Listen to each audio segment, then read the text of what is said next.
ભરૂચ જિલ્લાના ઔદ્યોગિક ગણાતા વાગરા તાલુકામાં ફરી એકવાર માનવ અને વન્ય પ્રાણીઓ વચ્ચેના સંઘર્ષની ભીતિ ઊભી થઈ છે. વાગરાના વિલાયત અને અરગામા ગામની સીમમાં દીપડાની ખુલ્લેઆમ લટર જોવા મળતા સમગ્ર પંથકમાં ફફડાટ ફેલાયો છે. વિલાયત ગામની સીમમાં આવેલા સોલાર પ્લાન્ટ નજીક એક જાગૃત ખેડૂતે જાનના જોખમે દીપડાનો લાઈવ વિડીયો પોતાના મોબાઈલમાં કેદ કર્યો હતો, જે હાલ સોશિયલ મીડિયા પર ઝડપથી વાયરલ થઈ રહ્યો છે. વાયરલ વિડીયોમાં દીપડો નિરાંતે ફરતો નજરે પડે છે, જે ગ્રામજનો માટે ચિંતાજનક સંકેત છે.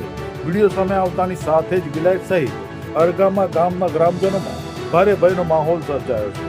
ખાસ કરીને શિયાળુ પાકની સિઝન દરમિયાન રાત્રિના સમયે ખેતરમાં પિયત માટે જતા ખેડૂતો હવે ખેતરમાં જતા પણ ડરી ગયા છે. પશુપાલકો પણ પોતાના દુધાળા પશુઓની સુરક્ષાને લઈને ચિંતિત બન્યા છે. સ્થાનિકોનું કહેવું છે કે જો દીપડાનો પરિવાર આ વિસ્તારમાં સ્થાયી થયો તો પશુઓ કે માનવો પર હુમલો કરવાની શક્યતા નકારી શકાય નહીં. ખેડૂતોના જીવ હાલ તાળવે ચોટ્યા છે. આ પરિસ્થિતિને ધ્યાને લઈ ગ્રામજનોએ વાગરા વન વિભાગને તાત્કાલિક પગલાં લેવા માંગ કરી છે.